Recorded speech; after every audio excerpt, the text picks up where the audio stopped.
أعوذ بالله من الشيطان الرجيم بسم الله الرحمن الرحيم الحمد لله الصلاة والسلام على رسول الله السلام عليكم ورحمة الله وبركاته. How are you all?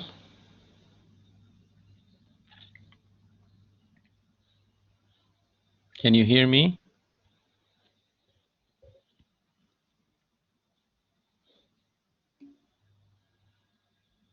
Alhamdulillah, very good. So what we're going to do inshallah today is we're going to finish the monetary unit non-statistical sampling method, and then we will start the classical variable sampling on Thursday. So we might not take the entire class period, but I would not like to start the classical variable sampling today because we would like to do this separately from the monetary unit sampling. So we are in the second phase of the monetary unit sampling.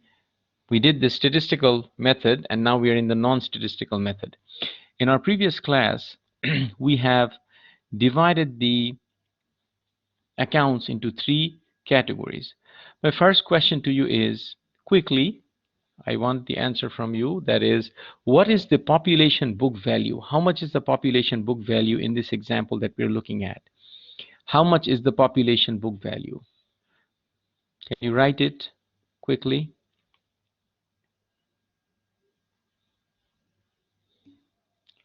$3,717,900. Now, when you are writing these numbers, you should use the commas the way they are used. Remember, you are almost accountants. You are near accountants. So you should act like accountants. You should appear like a professional. You're the only major. All of you are accounting majors, right? All five of you that are in class right now. Faisal, Hamza, Muhammad, Al-Jabir, Muhammad Al-Sada, Sharat, all of you are accounting majors, right? Your major is accounting, right? So you're the only major in the College of Business, which is also a profession. So when you graduate as an accounting major, you are an accountant, right? Which cannot be said for any other major actually in the College of Business, right? When you graduate with a management major, you're not a manager. You cannot say I'm a manager. That's not a profession, right? That's a designation in a company when you're working. But an accountant, right, like an engineer and a doctor, it's a profession as well as a degree. So the degree that you're getting makes you a professional, and you should act like a professional. You should appear as a professional, and you should be a professional. So when you write something, you should be writing it properly. When you speak, you should be speaking properly. So when you appear as an accountant, you should dress smartly, sharply, modestly, and when you appear and we speak, it should be polished. When you speak, when you write, remember, you're not writing in a social media informal setting where you have friends and family and so forth. In the professional setting, when you're writing, and you should practice with me, you should start practicing right now, you should write properly and you should speak properly, okay? This is your training as a professional should begin now, because it's just a matter of a couple of months before you will be sitting in an accounting firm and an auditing firm and doing professional work. So you're almost there. You are a near accountant. You're almost an accountant. Now, we have these three categories in the audit terminology. We call these stratums. We call them stratums. We have three stratums here. First stratum, second stratum, third stratum. In the first stratum, we have 15 accounts that are each with a balance of more than 25,000. So each one of these 15 accounts have a balance of greater than 25,000. In the second stratum, we have 250 accounts, each with a balance of greater than 3,000 but less than 25,000. In the third, we have 11,535 accounts. So this is the third stratum, and 11,535 accounts are there. Now, There's a lot of accounts. All of these together is 11,800 accounts, and we do not have time and resources to send letters to 11,800 customers to confirm the balances. So we have to take a sample. But we have to use a proper methodology and use our judgment to make sure that we take the right items in our sample. So when we look at this, the first thing that we decided in our discussion on Sunday is that from these first stratum, out of the 15 accounts, how many accounts did we decided to select? How many accounts out of these 15 did we decide to select for auditing in our sample?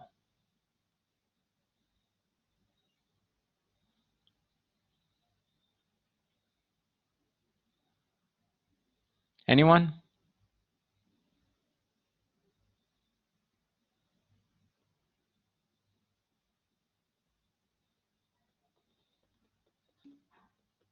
$15. All the 15. Very good. Why? Because they're all large accounts. Now we're going to take a sample from these rest, right? These two we're going to take sample from. How?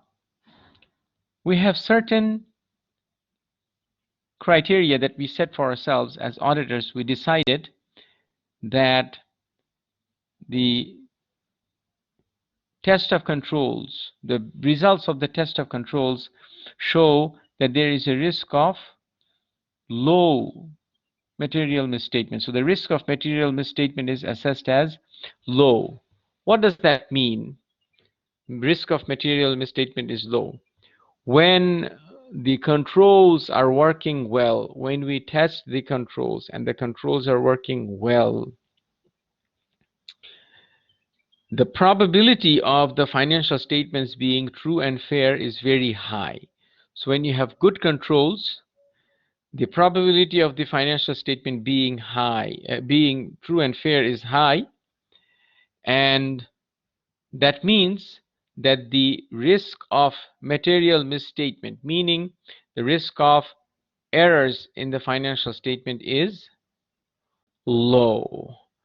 Now, if I were to replace the word material in the phrase material misstatement, if I want to change the word material and I want to replace it with another word, what would that word be? If I want to change the word material into something else, what would that word be?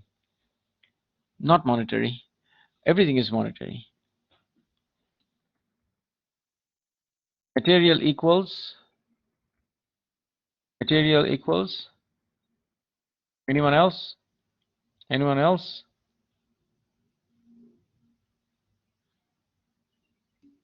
Big. Very good. Big. Material means big.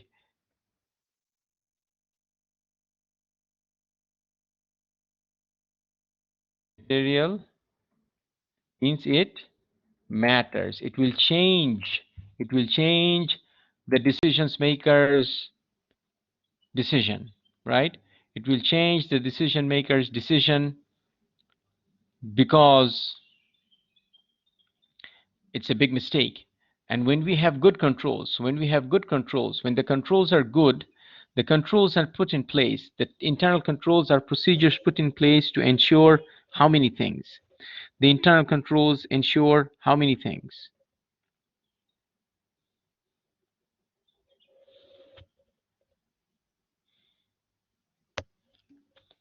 Three. The first one is write it properly and fully, right? Write it full, write the full thing and write it properly.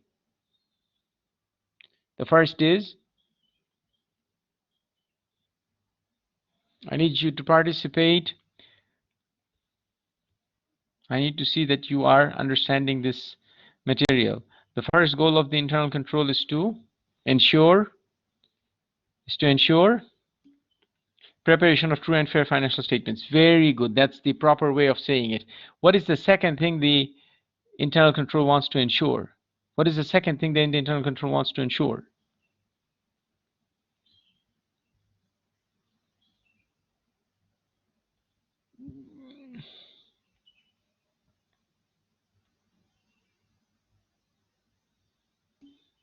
Effective and efficient operations. Very good. What is the third thing that the internal control wants to ensure? Complies with regulation. Very good. So these are the three things that the internal control wants to ensure. If the internal controls are effective, then the financial statements prepared under the shadow of those internal controls are going to be most likely true and fair. Therefore, the risk of big mistakes on those financial statements, the risk of material misstatements or big mistakes would be low. Okay, so our audit decision in this case is given about this. Our auditor's judgment is that the risk of material misstatement is low because of the test of controls that we have done. We haven't done them. It is given to us in this example, but in real world we would do. We had one example of doing the test of control in the attribute sampling where we tested the presence of two signatures in a check that was high in amount. When we test the internal controls and there is a case where the client did not follow the internal control. In auditing terminology, what do we call that? When we find an instance, when we find a situation, when we find a case where the client did not follow, we call it outstanding. Faisal, excellent, excellent. We call it deviation. Outstanding, very good. In the case when we are testing an amount in the financial statement and we find a mistake in the amount, when we find a mistake in the amount or audited value is different than the book value, what do we call that? What do we call that? Misstatement. Again, correct. Very good. Excellent. The only thing that is that needs improvement in your answer, Faisal, is the D of the deviation should be capital and the M of the misstatement should be capital. So I'm going to correct these things for you because you are going to be a professional soon and you should speak and write professionally. All right. So the first letter, even if you say one word, it should be capital. Excellent. Now, let me take it one step further. If we find our conclusion that the controls have too many deviation, we say that the control is not what? What do we say? The control is, when we find too many deviations, if the deviations are too many in our judgment, we call that control to be what?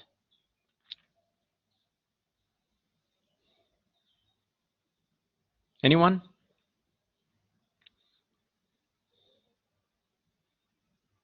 We call that control to be not effective. The control is not effective. So if there are deviations, too many deviations, our statistical calculations show that there are too many deviations, the client does not follow the control, that means the control is not effective. But in the case of a mistake in the number, if we say that the account has too many mistakes, what do we call that? Anybody remember? We call the account is not, the account is not, the account is not,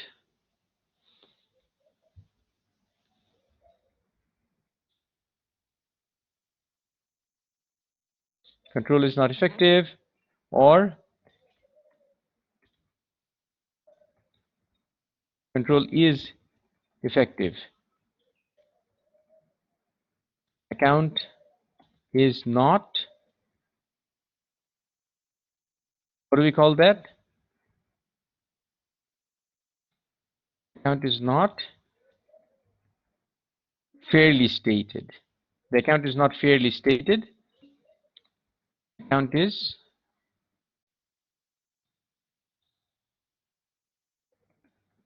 stated, right? So qualified is the overall. We go through many test of controls. We go through many test of accounts. Qualified is the final word on the report, right? Once we go through all these accounts, we test the accounts receivable, inventory, cash, etc., etc., etc. At the end, we say the financial statements have a qualified or unqualified. The qualified and unqualified opinion is on the overall financial statement. The individual accounts have a fairly stated, not fairly stated conclusion. The individual internal controls have a control is effective and control is not effective conclusion. Are you following?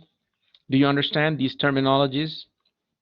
They're not difficult. You'll get used to it, inshallah, right? You need to get used to it. So don't confuse. We test the controls first, and then based on those controls, results on those controls, based on the results of those controls, we do substantive procedures. Remember, substantive procedures. What we're doing right now is a substantive procedure. There is another name for a substantive procedure.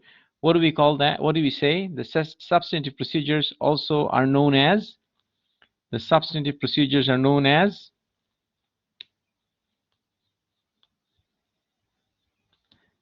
I need these terminologies, test of detail. Very good. I need these terminologies to be everyday words for you, right? Everyday, like Coke and shawarma. I need these terminologies to be like everyday words for you. Substantive procedure should not be something that is a scary terminology for you, right? Substantive procedure, you're just testing the balance, or testing the account, or testing a number. So that's substantive procedure. It's also known as test of detail, right? Because you see, we are testing the detail of this account. This $3,717,900 is made up of 11,800 accounts, and we are going into these 11,800 accounts by taking a sample to see how accurate or inaccurate these numbers are. This is test of details. This test of details, also known as substantive procedure, right? I cannot hear you, but I need you to say, every one of you to say substantive procedures. In the classroom, I would make you say, I would ask you to say this so that your tongue becomes loose and it becomes easy for you to say substantive procedure. Substantive procedure. Audit is substantive procedure. The actual audit is the substantive procedure. Okay. The tolerable misstatement is 55,000 and the expected misstatement is 15,000. Remember these two numbers. You should know what tolerable misstatement is and expected misstatement is. There should be no mystery about them, right? It's very, very simple. You understand this. This is everyday terminology for you. Yes? Like Saturday, Sunday morning, evening, you know tolerable and you know expected. Yes? Where are you guys? Are you following? Respond, respond.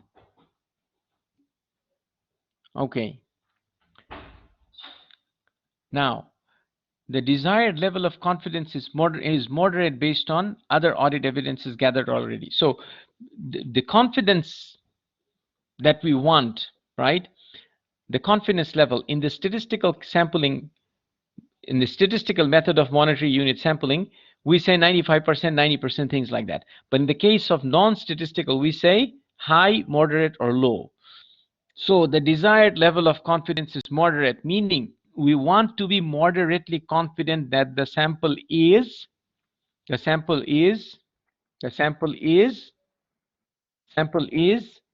in this gap.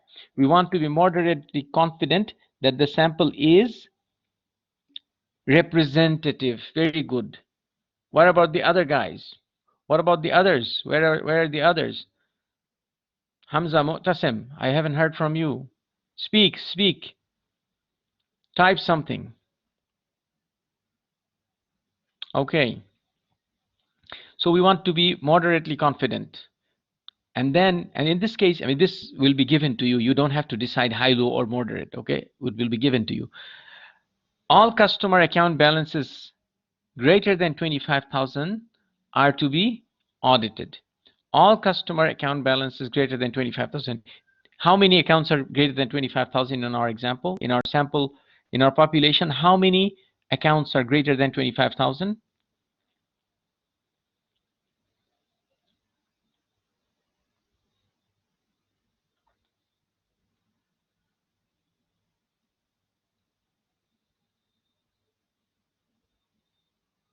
Gentlemen, where are you? How many customers' account balances are greater than 15? Greater than 25,000? Yes, it's 15. Why do you say I think? We have looked at it, right? In the previous slide. It's 15. 15 accounts are greater than 25,000, right?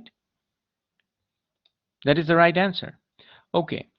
Now we are going to take a sample from the rest of the population. So the 15 we took. We will take a sample from the rest of the population. The sample size calculation formula is as follows. We have the sampling book value divided by the tolerable minus expected multiplied by confidence factor. So let's take a look at one of these numbers at a time. Let's take a look at one of these numbers at a time. The first number is sampling population book value. The sampling population book value for our calculation is 3,167,900. Why? Because we will take the 550,000 out of the population, because we are not sampling the 550,000. If we go back to our first slide, if you see here, this 550,000, we are sampling the entire population of 550. So we are not sampling from here, we're taking the entire population. We will sample from these two categories.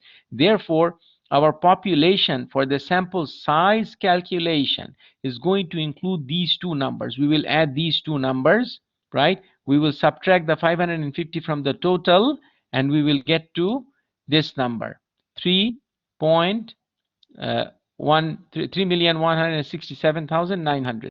Do you see how we get this number? We take the 550 out of the total book value. Are you following? You see where we get this number from? Gentlemen? All right. The denominator is 40,000, which is tolerable misstatement minus the expected. Tolerable is 55,000, it's given to us, minus expected 15,000, which is also given to us. So we have 40,000. All right, we have 40,000. Now, we have this first part of the formula. The second part is the confidence factor. Where do we get this confidence factor from? From this table. So we said the desired level of confidence is moderate. It's given to us, and we get it from here. The desired level of confidence is moderate, given to us. And then the risk of material misstatement is assessed as low. So we have low risk of material misstatement and moderate confidence level. That means our confidence factor is 1.2. Put the numbers and apply the calculation, we get 95. So we have 95 items from those two stratums. The two stratums at the bottom in our previous table.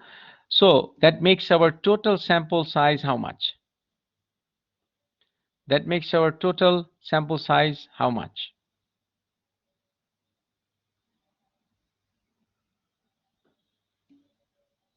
No, that's on those two stratums. 95 is in those two stratums. 110. Now this 95 we take from the entire population. So we do not have a breakdown between the other two stratums. So we will get 95, a mix from the two. Okay? A mix from the two. Is that clear?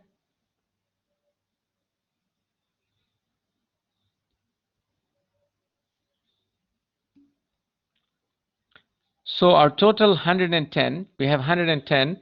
We're going to send positive confirmations. We're going to send letters, as I showed you last week, individual letters to 110 customers of the client, asking them, is this balance accurate? Is this balance accurate? Is this balance accurate? And they're going to write back to us saying, yes, it is, or no, it's not.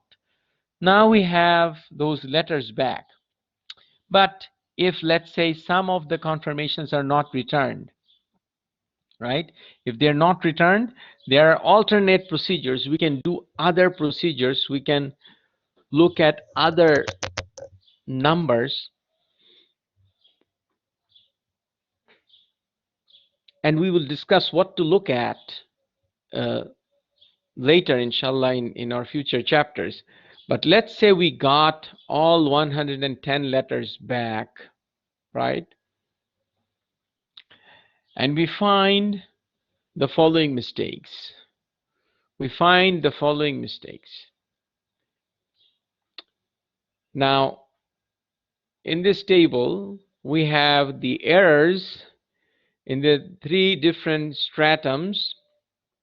In the first stratum, the book value is 500,000. Book value of the population is 500,000. And the book value of the sample is 550,000. The same, 550, 550. When we do the audit, we find that it is $500 different. So the audited value, we actually find that the account balance, the correct account balance based on our judgment, the independent external auditor's judgment is 549,500. That means there is a $500 overstatement.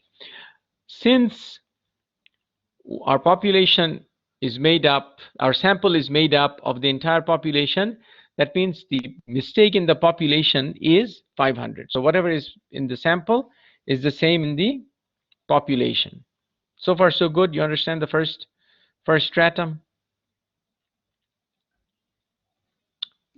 In the second stratum, the book value of the population is 850,500, and the book value of the sample is 425,000.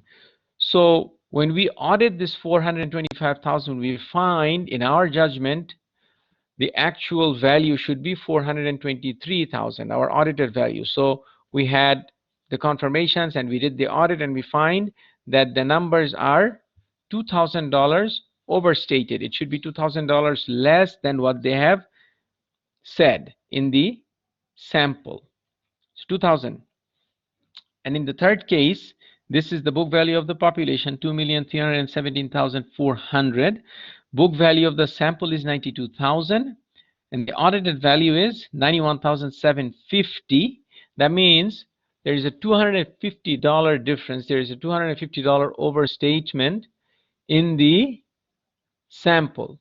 Now in the second and the third stratum, the 2,000 and the 250, this is in the sample, so we have to calculate the amount in the population. We have to calculate the amount in the population. So let's go and see how we do that.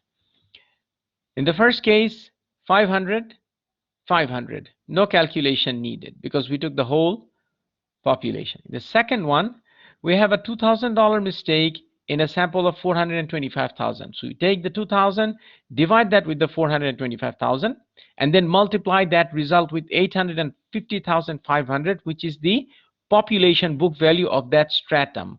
It is the population book value of that stratum, of that category, and we find that the projected population misstatement is $4,002. Everybody see where we got the $4,002? You see where we get the 4,002? Tell me. Any difficulty in understanding where the number comes from?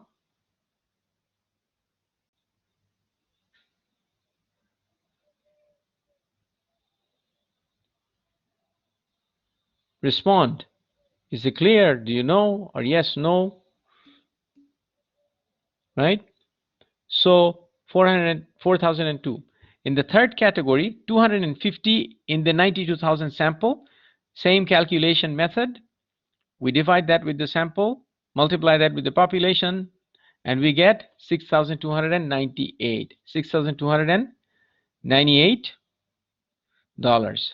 We add down in the three stratums, we add the totals, and we find that there is a 10,800 projected misstatement in the population. We have a 10,800 projected misstatement in the population. So this is what we get from the calculation. Now the question is this an amount of misstatement we can live with and say the account is fairly stated, or is it too much? This is the question. As auditors, we now have a question: is the account fairly stated or not? We take this number and we find that this number is smaller than the expected misstatement. Remember, in our previous examples, the number was lower than the tolerable or greater than the tolerable, and we had the upper misstatement calculation and all that. We went through that. But in this example, we have a situation where the number is less than the expected misstatement.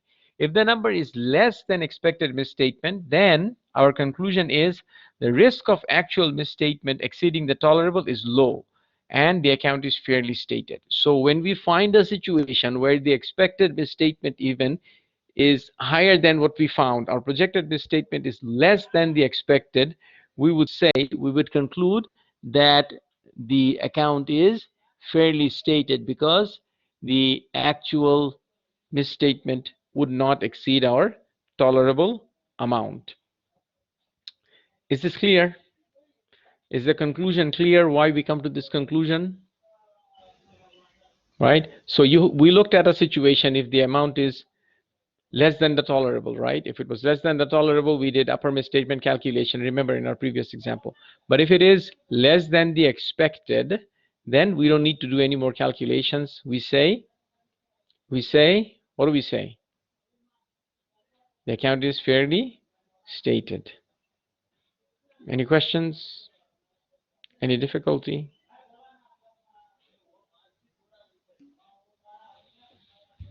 Clear, yeah? Okay. Now, we will end with a couple of important points. The first is over-reliance on statistics and excluding good judgment is a problem when you're using statistics. Remember, statistics is not an exact science, and you can have a judgment as an auditor even if your statistical calculations do not agree with your judgment as an auditor. In other words, your statistical calculation could accept or reject, and you can contradict that based on your experience, your understanding, your exposure to other material, etc., etc. And this is necessary. So when you're an auditor, now this is not something that you're going to do from the first day when you go to audit, but after a few years of work, you will develop good judgment. When I was working, after 5 years of working and having looked at hundreds of accounts, junior accountants would join and I would give them a conclusion before even they would calculate or investigate, and they would find that my conclusion was accurate after they had done the work, and they would be surprised. They would say, how did you know that? This is not something that is magic. It comes from working on many accounts over years and years of doing the accounting work. So this is good judgment that you are going to develop. But no matter what your conclusion is, you should document it. You should write it down. Remember, I told you that sometimes I would pick up a file and I would be surprised to see the conclusion, and I would question, who did this, who signed on this, how could this be? And I would find, whose signature would I find? Whose signature would I find? After I would question the judgment of the accountant, I find whose signature? My signature, right? And then I would go and read the documentation. I would read the document where all the details of the conclusion is written, and I would find it to be reasonable. I would find that, okay, this makes sense. It had to make sense to me because it was my own writing. But even if it was mine, not mine, it should be written in such a way that any accountant should be able to read that and understand it, right? The second thing is poor linkage between the applied audit setting and the traditional statistical sampling applications. Now, statistics is a tool that is not designed only to take audit samples. The statistical tools are for many different purposes, and they're applied to the audit setting, and they don't fit 100% in most cases. So when they do not, now remember this, I am telling you this after we are discussing all these statistical calculations. The statistical calculations are important, and you should do them. You should perform them. And then you should know what the statistical calculations conclude. But that should not be the final word all the time. You should use your own judgment, knowledge, experience, understanding, previous exposures to other material, by talking to the client. And we are going to talk about this. This is just, we are just beginning. I'm going to tell you many things that you're going to be able to use, inshallah, in your career. Remember, I'm not preparing you for the exam. My goal is not to prepare you for the exam. My goal is to prepare you for the actual work, right? So this is an advanced near graduation course, and the next step is you will walk into your job. So when I'm teaching you this course, I'm not preparing you for the exam. I'm preparing you for the actual work. I'm going to tell you many things, and you will find it, inshallah, you will find it helpful. So when you are doing this, when you are doing the calculations and so forth, you should always keep in mind that this is just the beginning. The end of the calculations and the results is not the final word. You need to use your judgment, right? And again, you will learn this from your senior auditors, your senior accountants, right? So make sure you pay very close attention and you work hard to learn from them. Your actual learning is going to take place in the first 5 years if you are willing to learn. You can sit there and you can just let the time pass, and you can try to avoid the difficult assignments, and you can try to go easy. In that case, 5 years from graduation, some of your classmates will have high value in the market because of what they know and what they can do.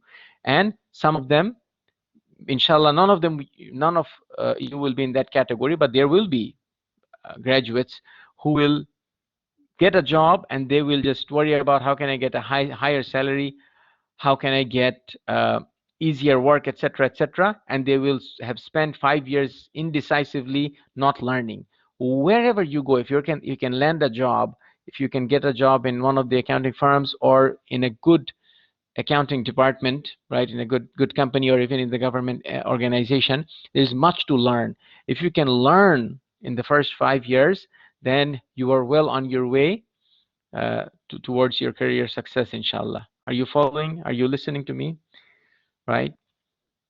This is for you. This is for your own good, and your success is important for me, right? Your success is very important for me. I want you to be successful.